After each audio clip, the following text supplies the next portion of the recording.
Hey guys, welcome back to the channel. Today I'm going to be going over a little bit of Age of Empires 6, Age of Empires 5. 5? There's no 5. Okay, third take. Today we're going to be going over Age of Empires 4. We're going to be going over kind of some offline play and how to make a custom match and play around with the tools in here so that you guys don't have to buy the game before you check out kind of the options of what the game will give you as far as maps and gameplay. So let's go ahead and take a look. In order to create an offline match, like right now, we are already offline. I turned off my Wi-Fi, everything's unplugged.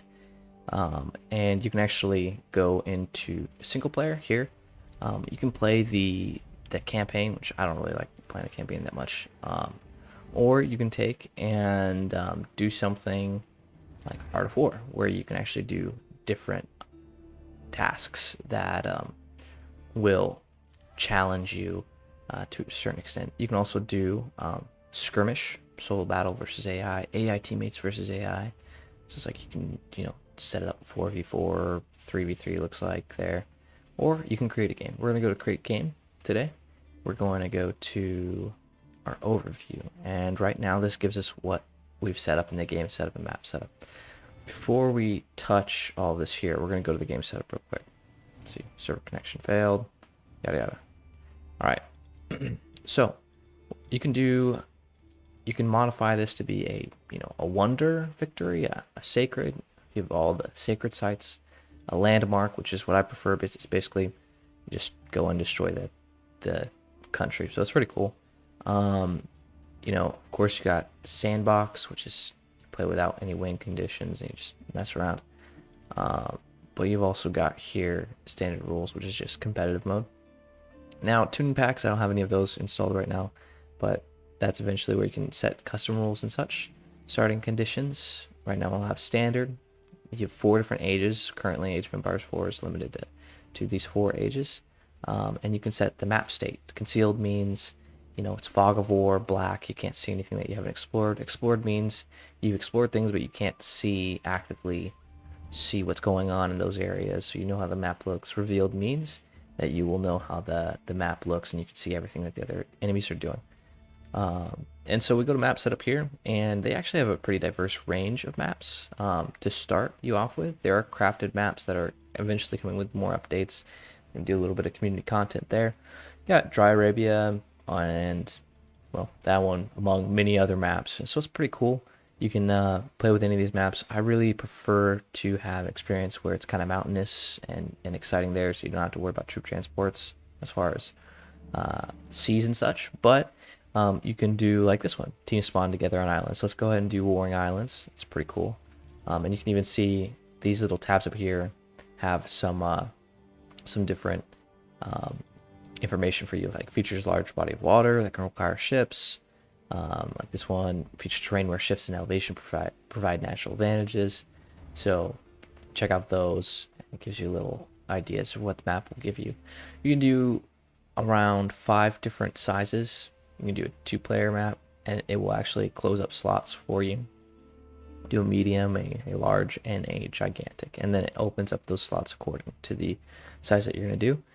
Now, this is actually a cool feature that I haven't seen in a lot of the Age of Empires in the past, is you can actually control the biome, which is really neat. Like, let's say we want to play in the European temperate or Asian temperate, or we can play Chalk Downs, kind of England, I think. Yeah, coasts of England and France with the white cliffs. That's pretty neat. You can set it to where team starting location. If you set up teams, you can do teams together at random locations. So that's pretty cool as well. Now, these maps are randomly generated, so you can actually go in, and if someone finds a cool map and they're like, oh man, we got to play that map again, you can actually save that map seed and you can input it here to play the map that you want to later on. I'm going to go ahead and set myself to team 1 and add in some AI players. Now we're going to take a look at this left side here. So you'll see you have 4 different levels, excuse me. Easy, intermediate, hard, and hardest. Hard is like max I've done so far is hard. I'm gonna start playing into hardest eventually. It's pretty cool. You can actually go here and see the technology tree is what I was trying to show you. And so it actually shows, oh, you've got a council hall and that allows you to research these two things and build this unit. Or you can go and say, oh, town center, it gives me citizens, and during the second age, it gives me textiles. It shows you the different advantages of those countries, right? So we're going to go ahead and take a look at the nations so far that they've been in Age of Empires 4. They got the English, Chinese, French, Holy Roman Empire, Mongols, Rus, or Russia, I guess, like olden day Russia, the Delhi Sultanate, and Abbasid dynasty. I don't know if I'm saying this right, so apologies for that.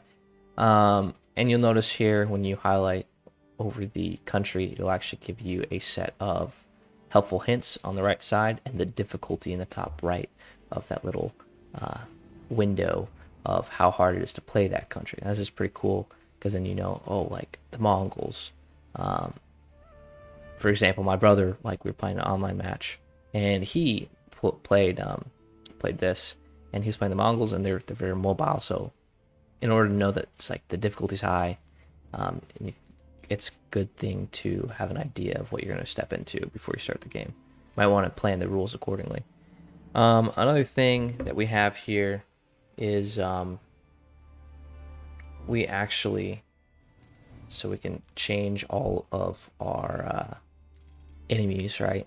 Two different countries. We can have multiple of one country, make it a big super country. But another thing we have here is the team selector, which I showed you a little bit of earlier. Now, depending on how you want to play it, you could have it automatically designate teams, or you could set it to where, like, let's say you want to learn the game and kind of not have it to where it's everyone attacking you all at once. Well, okay, let's set this guy to hard, set him to team 1 so he can help us out, and set everyone else to no team. And it's not cheating, it's just like setting up a scenario so that it's a better environment for you to learn the game. So I'd highly suggest this. From there, you'll just hit start game, and it will go ahead and go through its loading process, at which time you'll see that the actual win condition is destroy all landmarks. These two don't actually matter. And you'll wait here for the loading of the game. And there you have it. We have our setup. Start commanding people, start doing stuff, and we're still disconnected from the internet.